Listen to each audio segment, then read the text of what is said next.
Each year, Microsoft Research hosts hundreds of influential speakers from around the world, including leading scientists, renowned experts in technology, book authors, and leading academics, and makes videos of these lectures freely available.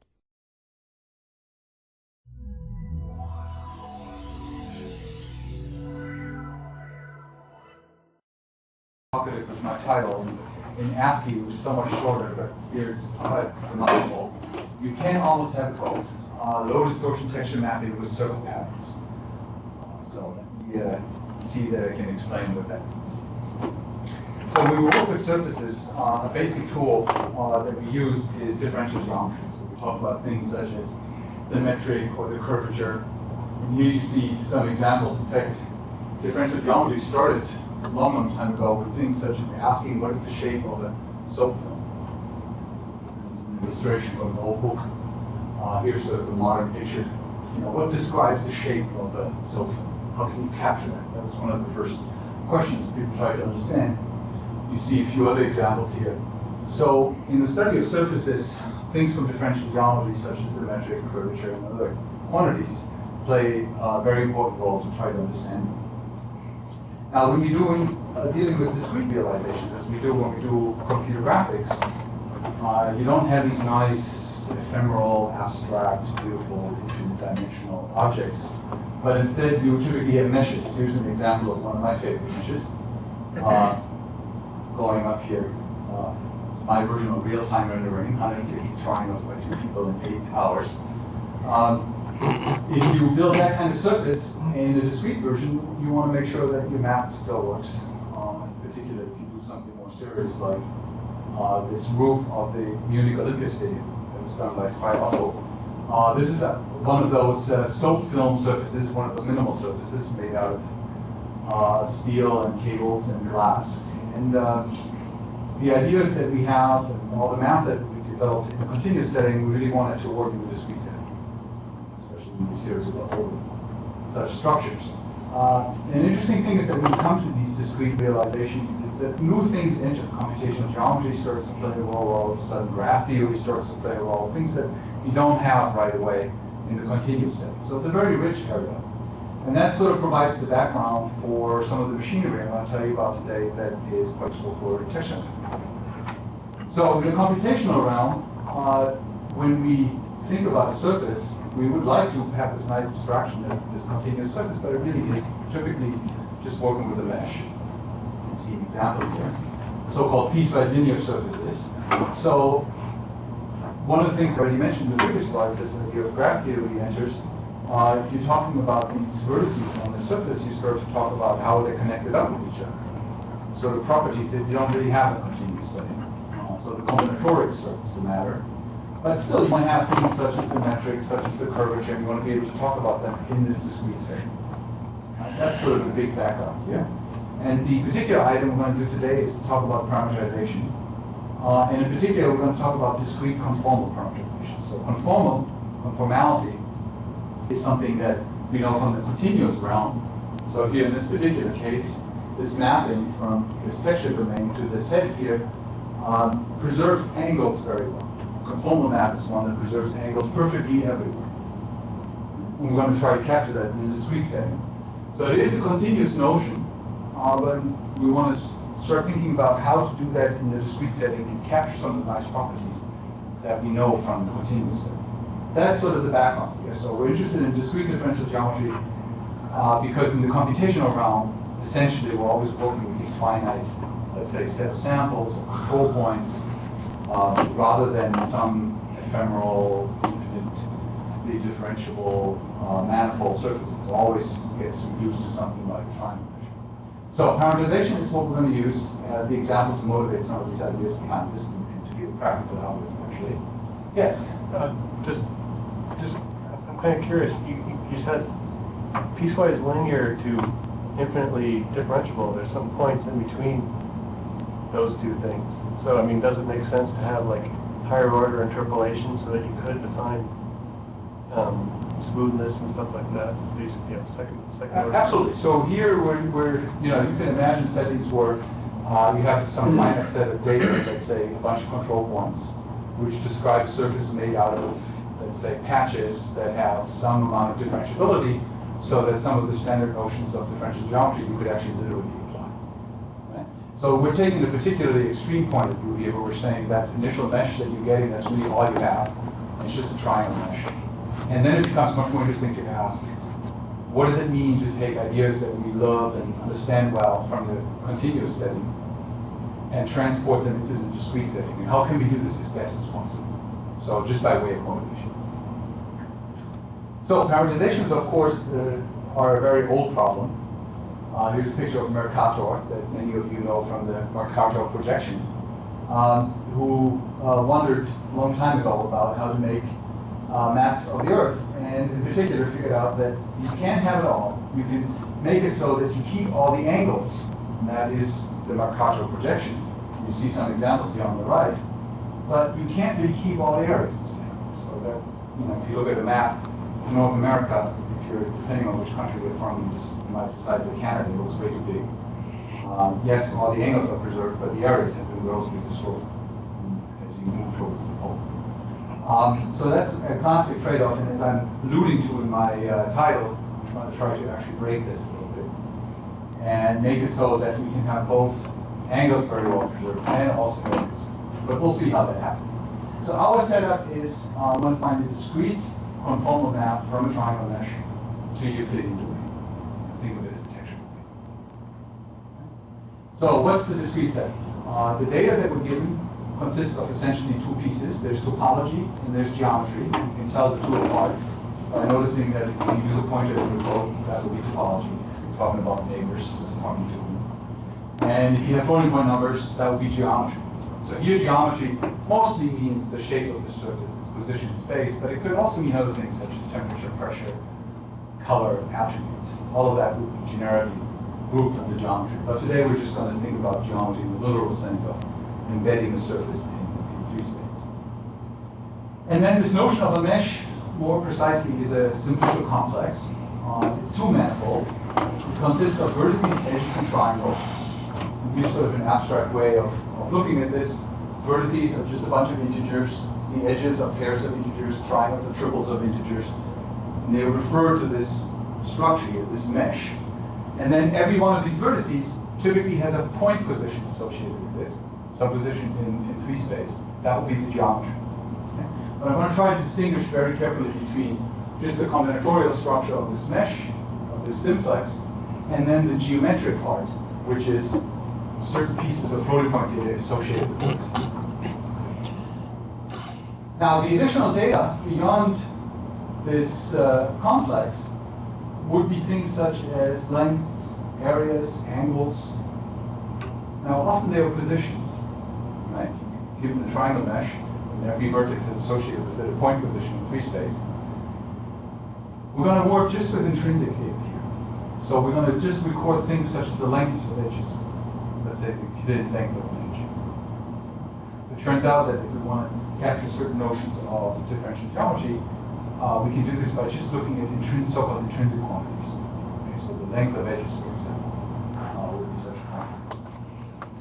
All right, conformal maps. So what's the mathematical basis? What is a conformal map? Well, there's a famous theorem called the Riemann mapping theorem, which asserts that if you have some arbitrary region in the plane, then there is essentially a unique function f that maps this region to the unit disk. So f goes from some region to this region here, the unit disk. And this function is in essence unique. You can fix one point in one direction. And it is conformal. What does that mean? Well, if you think of this function as being a function not from R2 to R2, but you think of R2 as the complex plane, then this function is a function from complex numbers to complex numbers. And then if you consider its partial derivatives with respect to the real part and with respect to the imaginary part, those partial derivatives are related like this. One multiplied by I, the imaginary unit, is the other. So these functions satisfy this kind of property. Now I said that it's essentially unique. You fix one point in one direction, and that defines the map completely. More expressing this more in more technical terms is to say it's unique up to Möbius transformations. What are Möbius transformations? If I ask for the conformal maps of the entire plane to the entire plane, the only transformations that do that are the so-called fractional linear transformations, or Möbius transformations. So Möbius transformations contain translations, rotations, uniform scales, and inversions in circles that generate values. Okay, they're very special because they actually preserve angles. Okay? So if I have a map from some region to the unit disk, I could compose that map with some Möbius transformation of the disk to itself, and it would still be a conformal map. So that non-uniqueness is captured by saying I want to pick some point that should go to the origin and some direction that should map to the x-axis. That's one way to fix this, these three degree freedom. Now, if you see this description here, here's another way of saying it. The partial derivative of f with respect to x should be orthogonal to the partial derivative with respect to y. Right? Because the two of them are different only by multiplication with I, or another way of saying that by rotation by 90 degrees. The other condition is that whatever the length of the partial is, both partials have the same length. And this is another way of seeing that it preserves angles. It may have compression or expansion, but it will preserve angles. Now, with this prescription, you might say, if I want to find this map, why don't I just do a discrete version of this equation? Right? Here's my continuous prescription. Let's see whether I can discretize this out. Okay? So one way to discretize this would be to replace these partial derivatives with finite differences. So if you look at an edge, you look at the finite difference along the edge, and look at the finite difference orthogonal to the edge, along the dual edge. And then you would ask that the values at the endpoints are different when normalized by the length only by a rotation by I. And so this would be one way to discretize this equation for a mesh. This is true in the continuous case.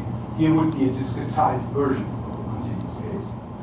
And you can go work this out, and with a little bit of trigonometry, you find that you have to solve a linear system which relates certain angles which are measured in the original mesh as coefficients in some linear equation for the unknown texture.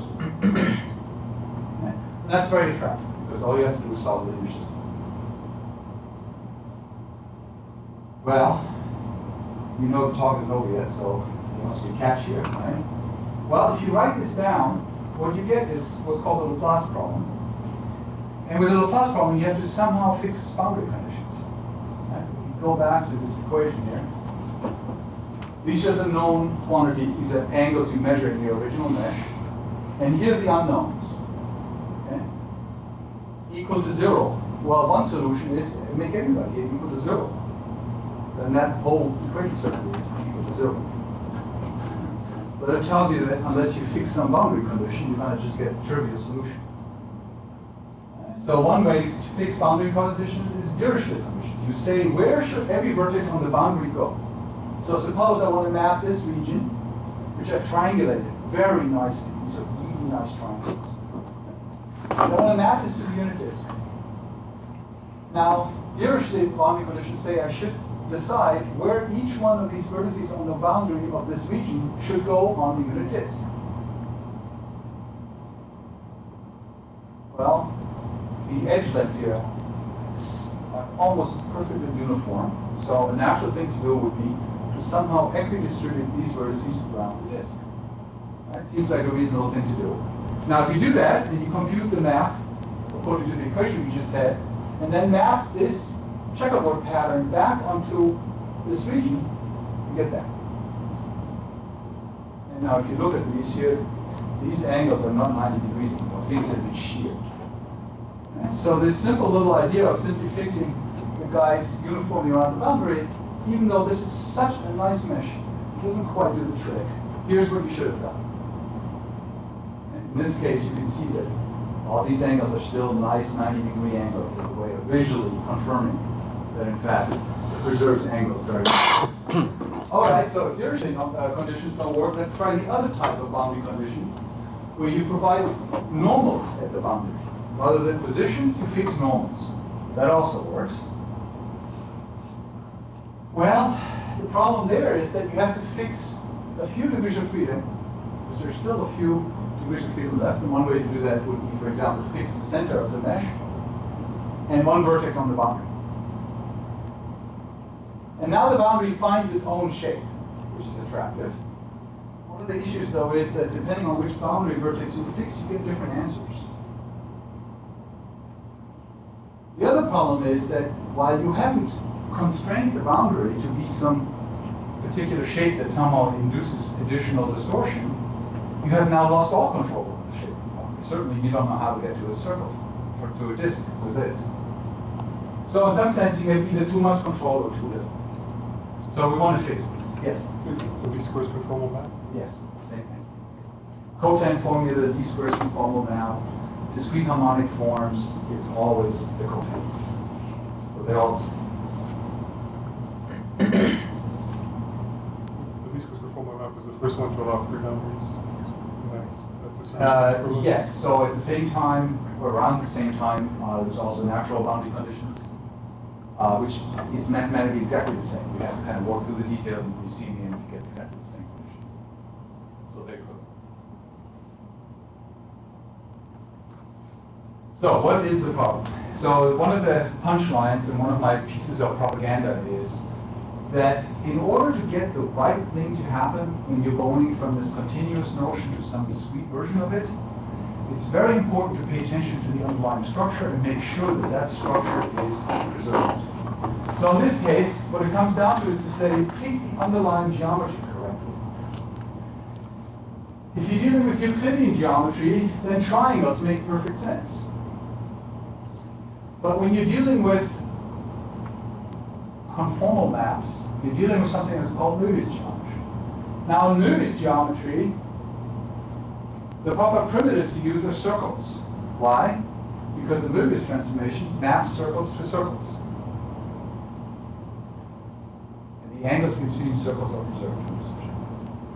It does not map triangles to triangles. The triangle gets mapped to something that has circular arcs on the edges. But a circle always gets mapped to a circle. Conformal mappings belong to Möbius geometry, so the idea now is to think of the vertices in the mesh and their triangles through circumcircles. If I had three vertices, they define a triangle, a piece within a triangle, but they also define a circumcircle. And now notice, I'm not saying you should start using circles for rendering. I'm just trying to introduce the idea that when you're writing down some algebraic relationship, it may be more beneficial to do this in terms of circles and the relationships they have with each other. This is not so unfamiliar. If you think of Delaunay triangulations, they have the anti-circumcircle property. Right? Here we're talking about some triangulation of triangles, ordinary piece with linear triangles. But algorithmically, it turns out it's very nice to be able to turn the question of whether you have a so-called legal edge in a Delaunay triangulation by asking, is the circumcircle of a triangle empty? So mostly I'm just saying this to kind of make you comfortable with the idea that even though we're still dealing with triangles, some predicates we may want to express in terms of the circumcircles these triangles define. Right? Here would be a simple way to turn some arbitrary triangulation of points into a Delaunay triangulation. Check every edge, see whether the two incident triangle circumcircles are such that they do not contain another point. If they don't, flip it. And this is a standard way of making a Delaunay triangulation. So let me say just a few more words about this. This idea that that somehow the geometry and the primitives you're working with are very intricately linked actually goes back quite some time to something which is now known as Erlangen program, which was first put forward by this fellow named Felix Klein.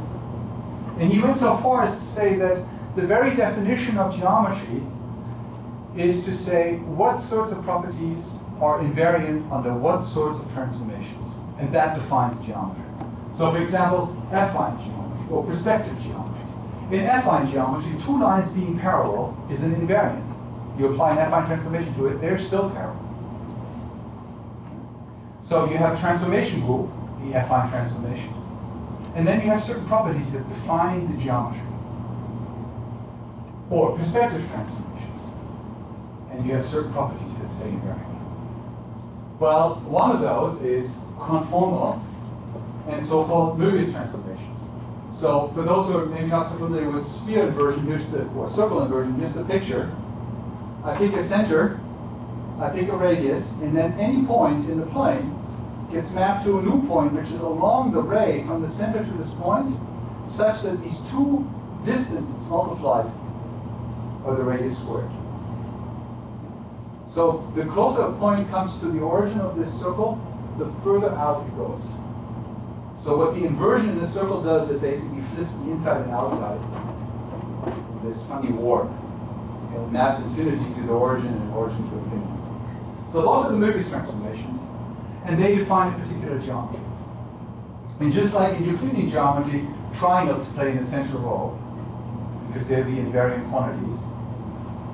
In Möbius geometry, circles play an essential role because they are the invariant quantities. A circle always gets mapped into a circle under a Möbius transformation. In 3 space, the Möbius transformations are inversions in spheres.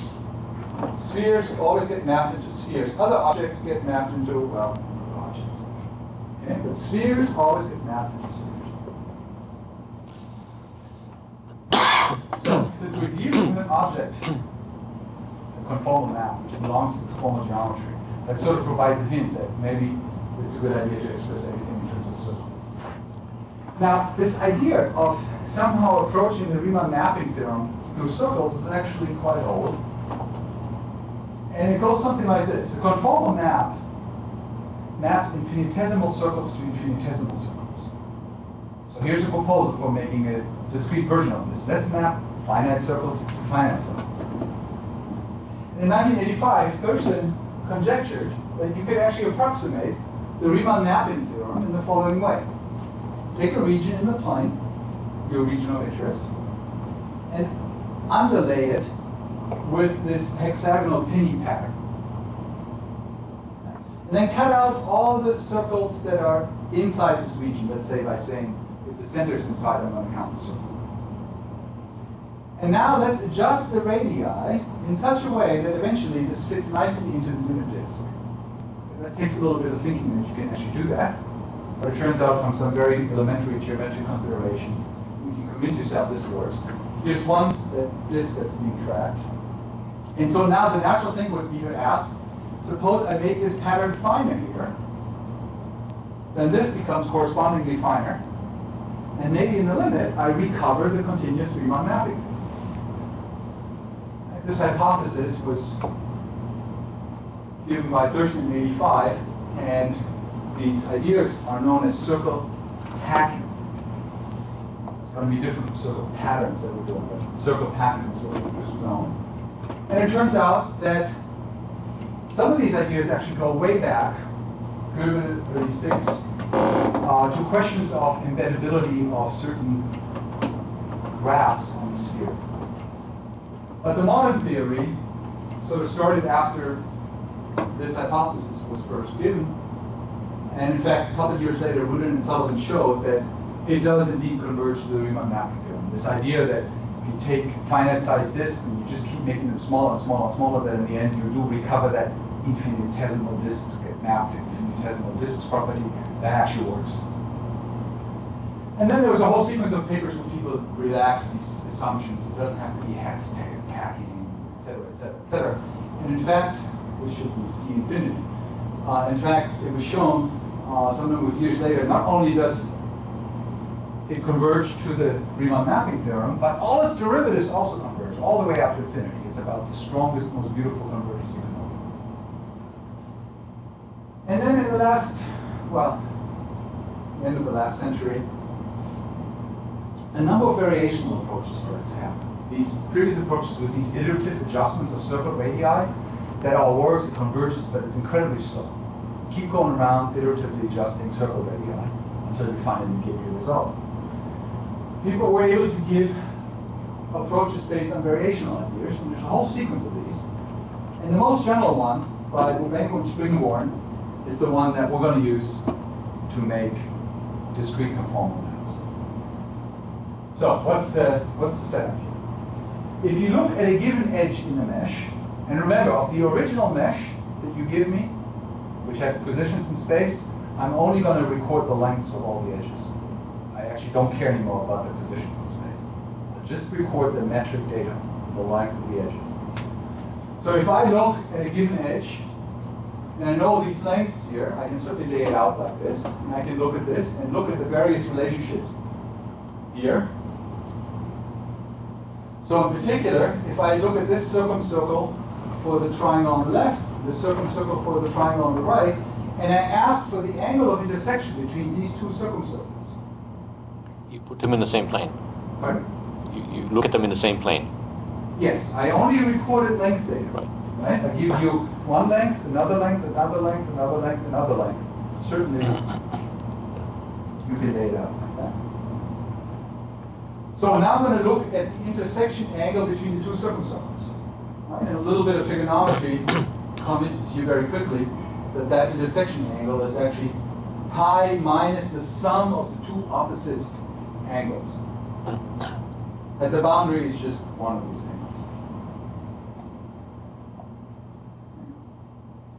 Now, why should this be the starting point for everything? Disks get mapped to disks, and in a conformal map, angles between the intersection between two circles is preserved. So this is the right conformal invariant to try to want to work with. Interestingly enough, it turns out it's just a very simple function of these Euclidean angles. But the important thing is, it's the sum of these that matters, not the Euclidean angles individually. So if you want to have something that is invariant under Möbius transformations, like conformal maps, then hoping to preserve individual Euclidean angles is hopeless. But hoping to preserve the sum of two opposite angles, that's perfectly fine, because that's actually the intersection angle between two circles. And those will be the variables of our algorithm, as it turns out. So, the circle pattern problem. Here, we're going to associate a circle with every triangle. The theory is more general. You can do circles for every polygon. Okay, but here we're just specializing to triangles. Given some triangulation K, this is now an abstract triangulation K, and given an angle assignment, in other words, assign to every edge an angle theta between 0 and pi, given such an assignment, which satisfies certain sum conditions. If I sum all the thetas around in a vertex, right? Vertex has a number of edges coming out, each has a theta assigned to it. If I sum them around the vertex, on the interior, I want the angle sum to be 2 pi. If I want this thing to be flat, that better be 2 pi. This is for interior vertices, and at the boundary, I want the sum to be the curvature. One way to think about this is to treat these outer edges here as circles of infinite radius, which in Möbius geometry is perfectly fine. A straight line is a Möbius transformation, not just exponential. And then you end up with this little expression. This is going to be nice for boundary control. We're going to be able to prescribe curvatures on the boundary to control the shape of the boundary. So, given an abstract triangulation K, given some angle assignment, which has to satisfy some conditions so that you can get something flat, such an assignment is uniquely realizable, that is, it can actually be drawn as a flat triangulation. If and only if a so-called coherent angle system exists. Now, what the hell is that? It's a bunch of angles at the corners of the triangles. They have to all be greater than 0. For each triangle, they should sum to pi. Again, if you want something flat to come out of this, these angles better sum to pi for being drawn for. And, in fact, the thetas are these particular angles. So given a set of thetas, we're trying to find a set of alpha hats which are all strictly positive and for each triangle sum to pi. That's a linear feasibility problem. It's not necessarily something you want to go off and solve like this, but that's what it is. So, such an assignment of thetas, triangulation with such an assignment of thetas, is uniquely realizable if these thetas come from certain angles which satisfy these conditions. Then you can actually uniquely draw it in the plane as a flat triangulation. Okay, this is theory. Now let's turn this into analogy. Let's look at an edge again a little more carefully. Here's an edge in the triangulation, and here are the circumcenters of the circles. So this is not the triangle. The triangle may be larger here. This is just a piece spanned by the circumcenter, circumcenter, and the edge. Okay? And this makes these little diamonds. This angle is given. We don't know the radii. That's the information that's missing. Right? If we had the angles and the radii, we just draw them. These angles are given. The radii are not known, but I know one thing. These angles phi here, you can think of them as the angle subtended of the edge from the point of view of the circumcircle center. They themselves, which have a little expression like this here, should sum to 2 pi for every triangle. Put yourself at the circle center of a triangle and look at the angles subtended of each edge. And as you go around, that angle sum better be 2 pi. Okay? Now, with a little bit of trigonometry, you can find that this angle is given is an expression involving the given thetas and the unknown ratios of the radii. And it's a little bit fancy in here by saying e to the x, where x is the difference of the logarithms of the radii. Turns out the logarithms of the radii are the natural variables. So this here then is an equation that links the given thetas and the unknown radii in what appears to be somewhat of a horrible nonlinear expression, but they're now linked. So all I have to do is solve this equation, this nonlinear equation, and I will have found my radii.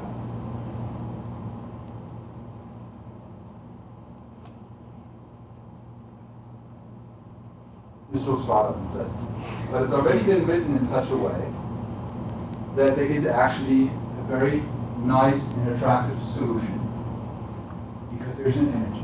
It turns out there's an expression whose gradient is these equations.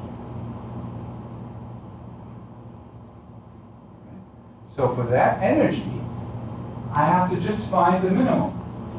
Turns out that energy actually is convex, so it has a unique minimum. We know it's uniquely realizable, but of course, all these relationships have to be established and proved. It's a convex energy in the logarithms of the radii. This is the expression here. Okay? Looks a little horrifying, but it's actually quite simple.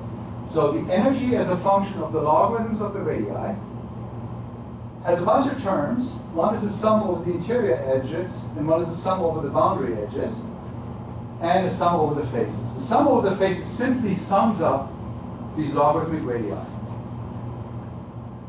The term which is in sum over the interior edges involves the imaginary part of the dilogarithm. If you've never heard of the dilogarithm, just think of it as a cousin of the logarithm. Okay? And the argument here are the unknown rows, and of course the given thetas. And then there's another linear term. Now, it takes some work to show that this thing has a unique minimum. But it does. Now this is beautiful because if you're trying to solve a nonlinear equation, you actually have an energy for it, which is convex, then a standard textbook Newton solver with step size control will happily walk right to the minimum. No custom code here, you can just use a black box solver. The other nice thing about it is that the gradients are very simple. In fact, the gradients are just the expressions we saw on the previous page, and the hashings are even simpler. And there's nice little closed form expressions. So from an implementation point of view, if you can evaluate the energy, which is a simple expression, and if you can write down the gradients and the hashings, you can use a black box solver and you just get the solution. So the overall algorithm then is we have to first assign these angles, these thetas, right? That's what we need to bootstrap the minimization from. So one obvious thing to try to do is take that original mesh, and for each edge, the two incident triangles, just look at what is the intersection angle. Of course, in general, they will not sum up to 2 pi if you go along the vertex. After all, the original mesh wasn't flat to begin with. So what we want to do now is we want to find alpha hats which are as close as possible to the measured alphas. The measured alphas are the ones I actually see in the original input mesh. I want to find alpha hats which are as close as possible to the measured alphas, such that the alpha hats are larger than 0. The sum of 2 alpha hats across an edge is less than pi. That's the condition that I want theta to be between 0 and pi. They should sum to pi within each triangle. Oh, yes, and around every vertex they should sum to 2 pi. That's equivalent expressions for these conditions of theta. I'm confused because before you're talking about thetas, now you're talking about alphas. Yes, but remember that theta was pi minus the sum of the 2 alphas. Okay. So in order the theory is given in terms of thetas, right?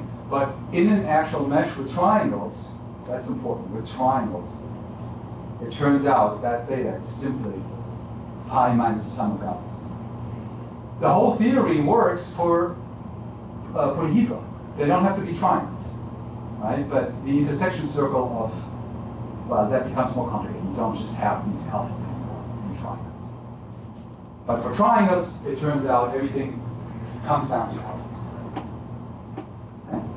So the first thing is a quadratic program. We want to minimize this quadratic, the deviation in the d square sense, subject to a number of equality and inequality constraints. Standard quadratic program. Again, we use the black box solver. Now, boundaries. Remember, there are 2 versions. For boundary vertices, we can have free curvatures by simply stating that the sum of the alpha hats should be less than 2 pi. Or we can actually prescribe a desired boundary curvature by adding an equality constraint that says the alpha hats that participate in the definition of curvature at the boundary vertex should sum up to pi minus the desired curvature. So that way you can control the shape. Now, with this alpha hat assignment found, you minimize the quadratic energy, the convex energy, which will give you radii, and now you can lay out circles. You know the angles, they were given. You've just been told what the radii are, and then it's a simple little exercise to just stay the same. So here's some examples.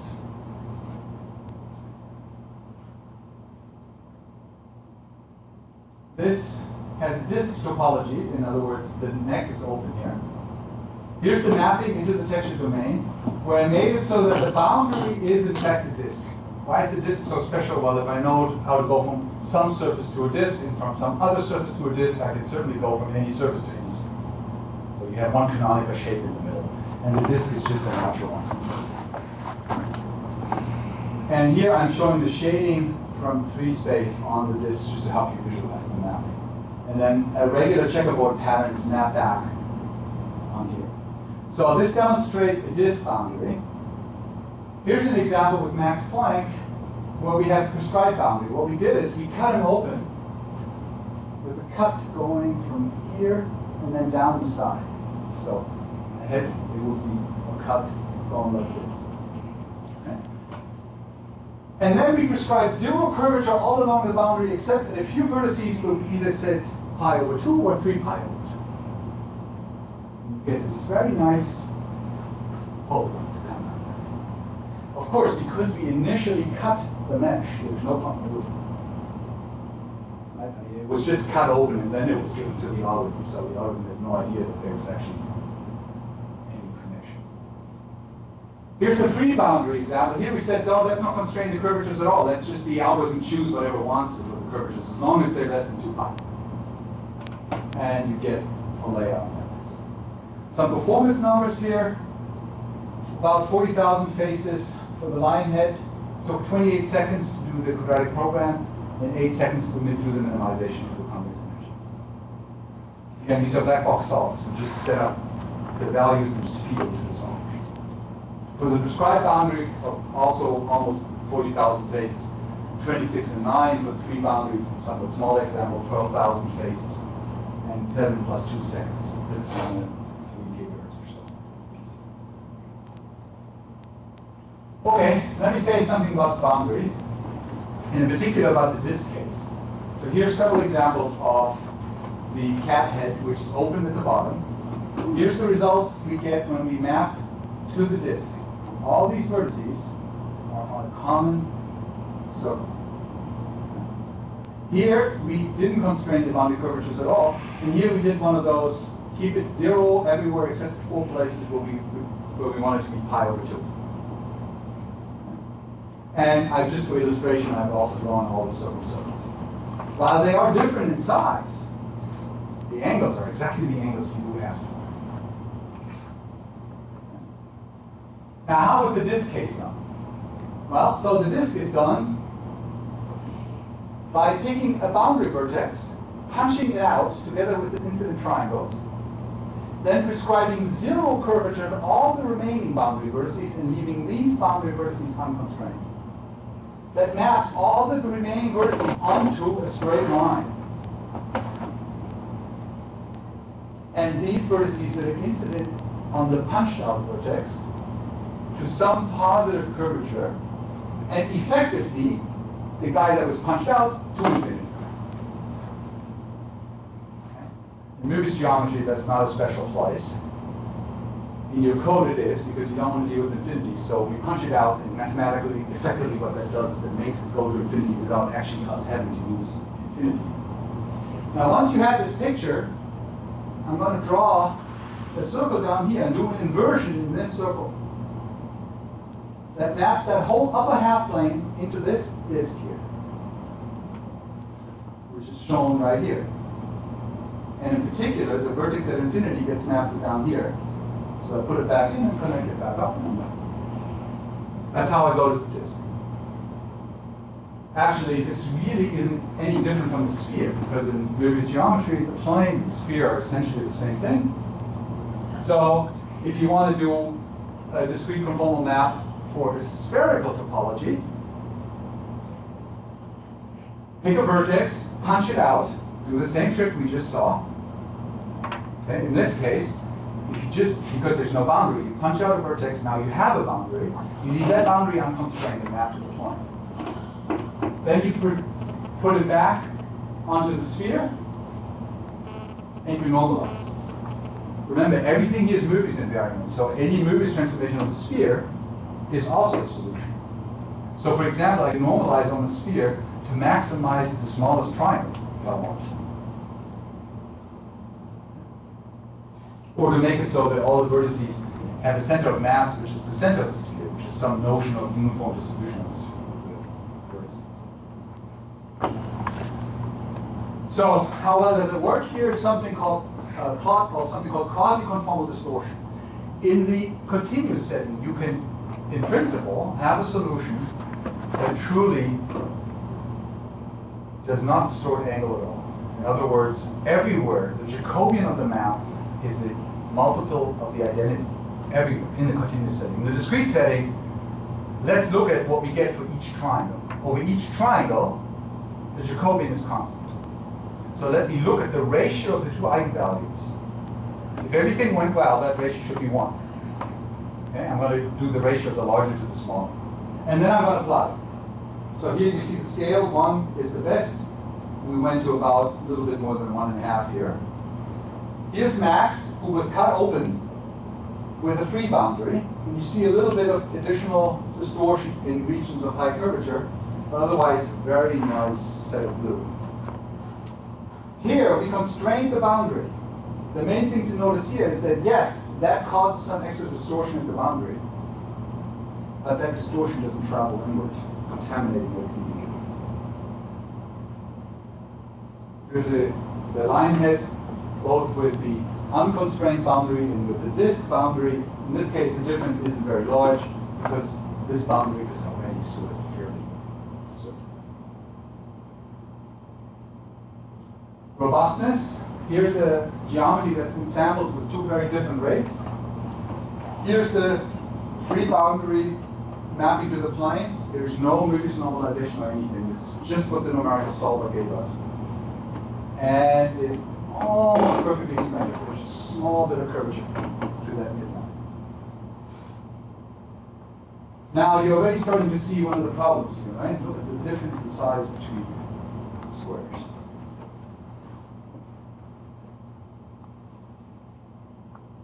I'll say more about this in a moment, but I want to comment on this other property.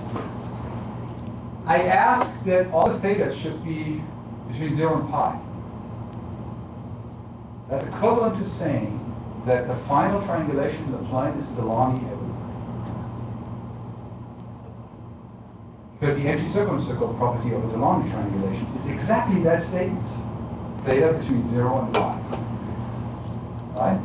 The two opposite angles of an edge should not add up to more than pi. Theta is pi minus the sum of the two opposite angles. Right? In these discrete conformal maps that are done with the cotan formula, these so-called negative cotans are always a worry. What about that here? Well, there are no more bad cotans. I constrained my thetas to between 0 and pi. But if in the initial triangulation, the sum of the two opposite alphas is very much larger than pi, then the quadratic program pushes them above 0. But that right there introduces an additional distortion. So here's the picture. So yes, I always ensure that it's between 0 and pi, but if it is initially way below 0, then I have to push by at least that much. Yeah? So does this mean that if you begin with a planar irregular triangulation, it may not always be reproduced? If that is correct. So here's a, yes, that's a very nice example. So if I have an initial planar triangulation, and let's say I do free boundaries, then it's reasonable to say that the algorithm should return the identity, that being the best conformal map, in some sense, of this mesh to the plane. If that initial triangulation is not Delaunay, it won't do that. It'll distort it in just enough of a way to make it Delaunay. So in order to actually not have that happen, you must use something called an intrinsic Delaunay triangulation. Let me show you what the difference is. The Gia mesh is a particularly bad one. It has several thousand edges that initially violate this condition, that the observed thetas sum to more than pi. This is the quasi-conformal distortion with the algorithm that you've seen so far. And there's a lot of red stuff. This is the same mesh computed with the same algorithm, but not the original triangulation, but rather an intrinsic Delaunay triangulation. What's an intrinsic Delaunay triangulation? You know that in the plane, you can do, given an arbitrary triangulation, you can make a Delaunay one by checking each edge to see whether it violates the Delaunay criterion. If it does, flip it. Do that until no more remain to be flipped. Right? We're dealing with intrinsic quantities. So when you originally gave me your mesh, all I recorded were the lines. So I can run the same algorithm on this mesh. I'm not going to change yours. I'm just going to change my copy. Now one has to show that this algorithm, now that you're actually in some curved space, still works, but it does. So I keep flipping until it's intrinsically Delaunay. I have not done any extrinsic edge flips. Your original mesh remains unchanged. But you gave me data, the combinatorics and the lines. And just for that, I do flipping. I compute the parameterization, and then I unflip.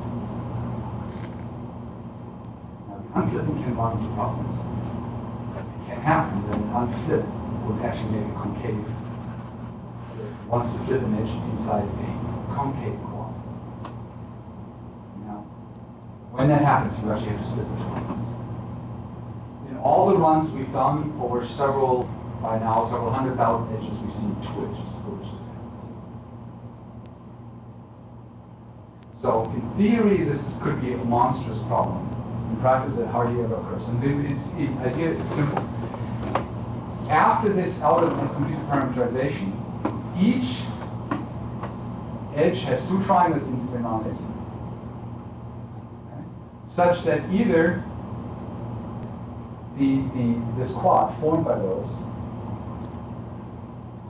well, they all delineate. So either they are concave, or if they're convex, the angles are okay. Now, if the distortion is small, then the probability of this having gone through the algorithm actually turning from convex to concave is very low. That's sort of my gut level explanation as to what we see in this case, literally 2 edges out of several.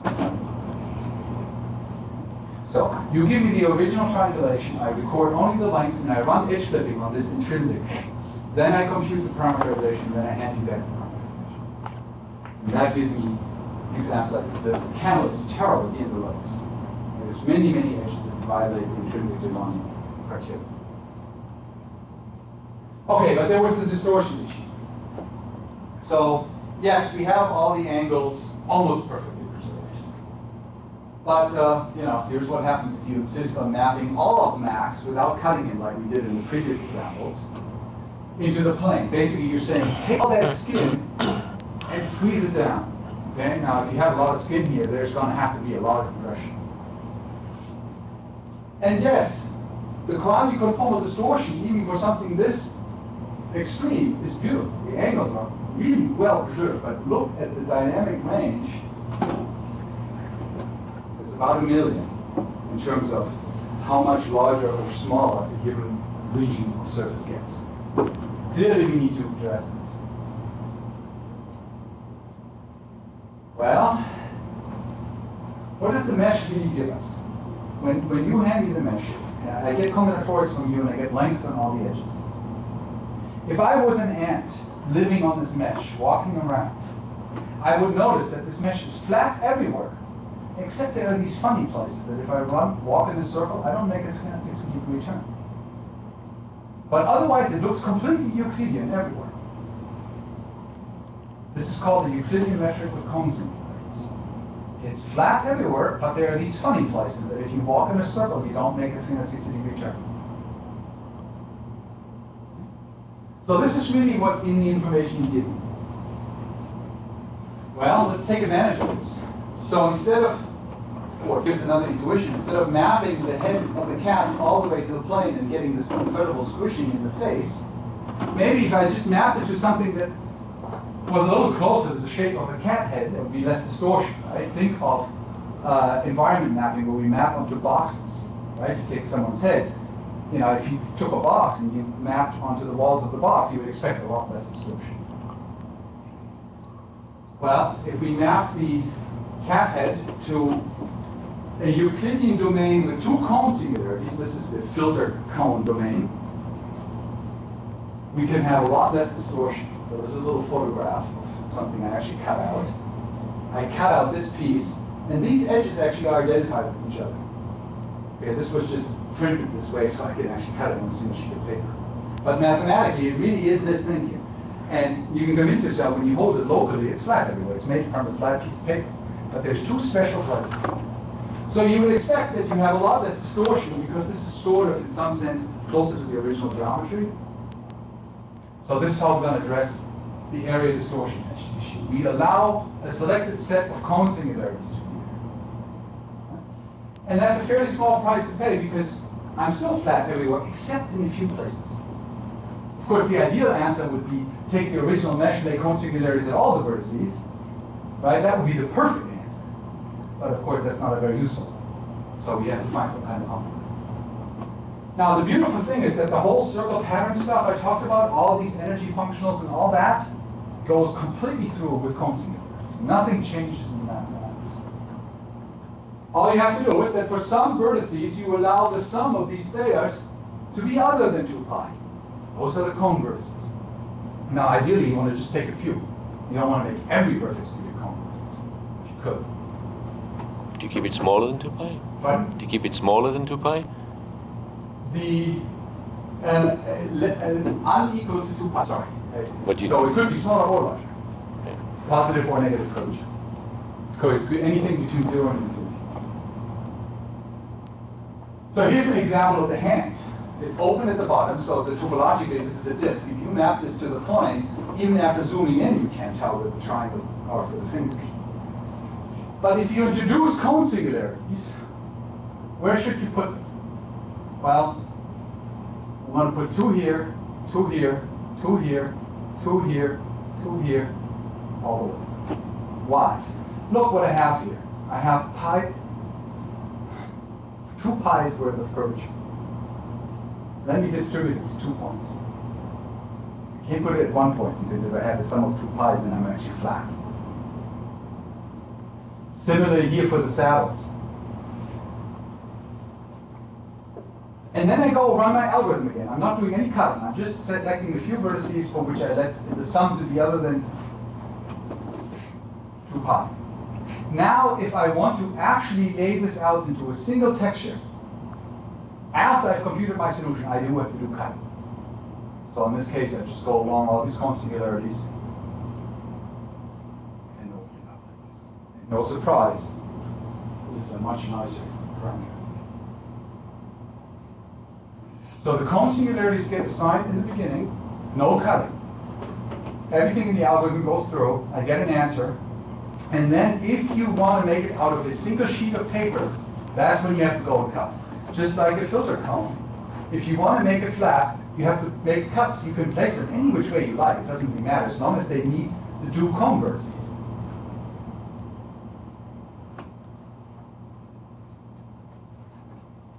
So here's an example of the hand. Again, this time what I did is I put a texture in the texture domain of equi-sized disks with these little right angles.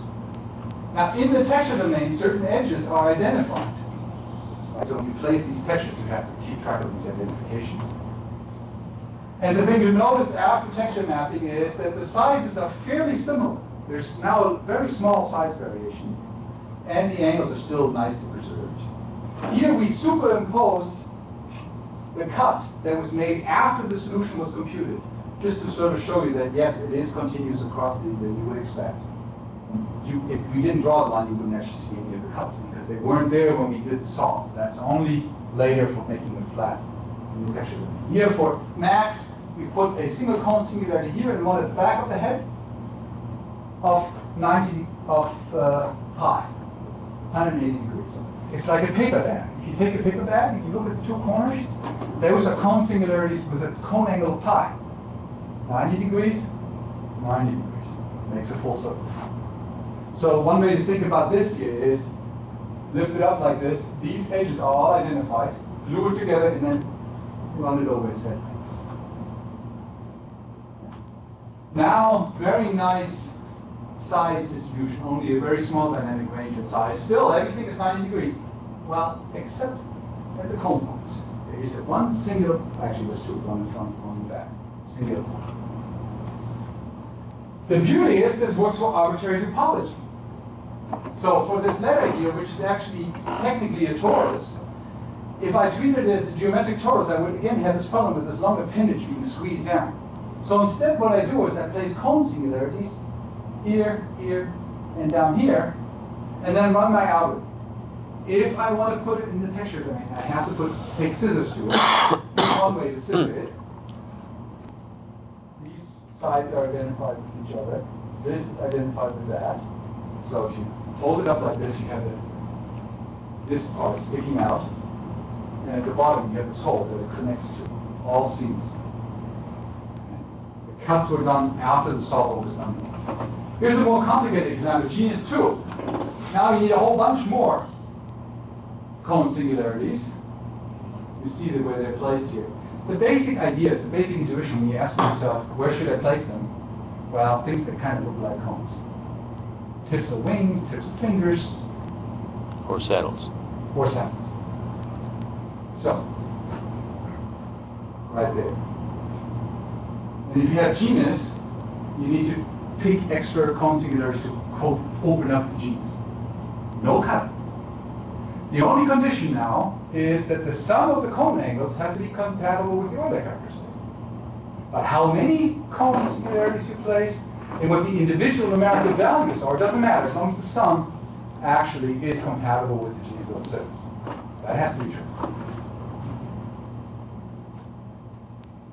And then you can take scissors to the model, cut it along these lines as we show here, and you would get something this way. In this case, for example, taking off the wings wasn't really necessary. They go here. But again, we would have had enormous distortion if we hadn't placed, if this is the wing, if we hadn't placed cone singularities in certain places. And we get this is here, which is open to wings. But everything is seamless. The computation is done before any cutting. Okay, let me summarize this. Circle patterns with cone singularities. They are discrete conformal in the sense that they experience very low quasi-conformal distortion.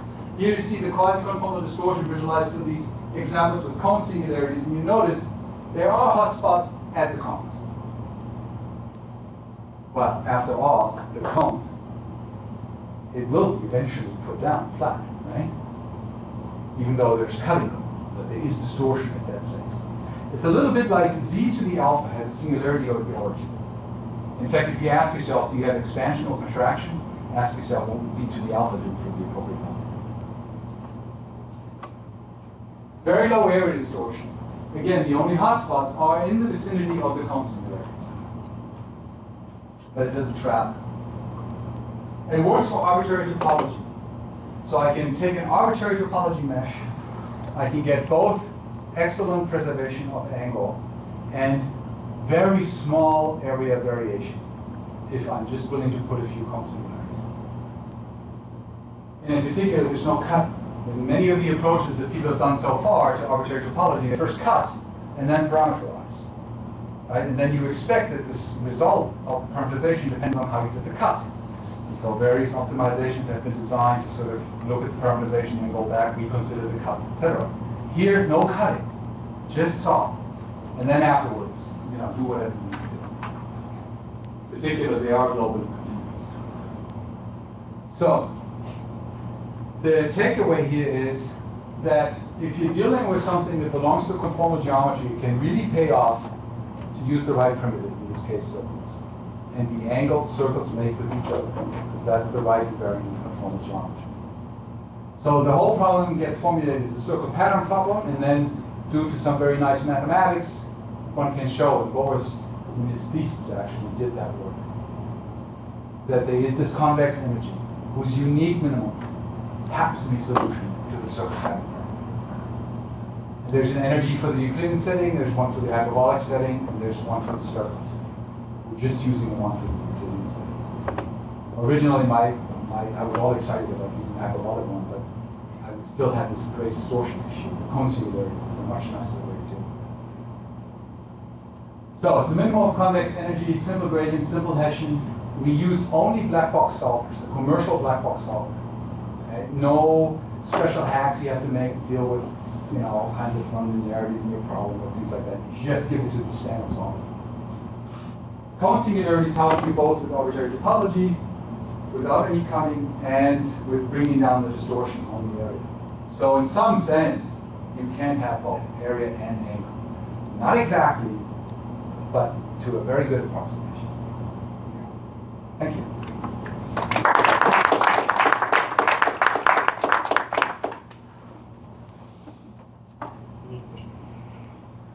The circumcircle, is that the minimum circle that bounds a triangle, or the circle defined uniquely by the 3 points? Uniquely by the 3 points. So the center of the circumcircle doesn't have to be in that triangle, so those edge angles don't have to sum to 2 pi.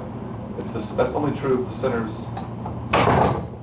So they don't, you're right, the circumcircle center does not have to be on the interior of the triangle. Okay? But the property that the angles sum to 2 pi in a Delaunay triangulation still holds. the angles of those three edges will always sum even Which three? No, I mean for a given vertex, I have to Yes. consider. Yeah. It'll sum to 2. Yeah, of a. Okay, but I thought there was some equation about the faces, like you have. In the, each triangle, the 3 interior angles have to sum to. I mean, 3 Euclidean corner angles that we usually think of. They have to sum to pi if you want a flat triangle. Actually, the theory works for polygons, and neither the sums within each face nor the sums around a vertex have to be 2 pi. You can have consingularities wherever you want, including at faces. But of course, natural setting for us is that we want things that are flat, maybe with a few exceptions. And we typically work with triangles, and the natural condition is, the 3 angles sum to pi, the angles around the vertex sum to 2 pi, except for a few vertices where they don't quite sum to 2 pi. So do you actually specify the sum at the cone singularities, or does that somehow come out in the wash? So we specify. What happens in practice? In practice, you look at an object and you say to yourself, okay, if I wanted to make a flat version of this, what would be a reasonable thing to store? Yeah. So in your mind, you actually think about the concept. How you're going to make it out of a piece of paper. And then, you draw a cartoon version of this. And you look at the angles of the cartoon version, and those are the angles you use. You run your algorithm, you stare at it, and you have a little too much distortion. So you basically pick some integer number, pi over 2 or something like that. Basically, yes. And then you tweak it a little bit. So Lily, who's the graduate student on this, she now has excellent intuition. She looks at these, and she just picks values. She does 2 or 3 iterations, and she gets some very nice maps.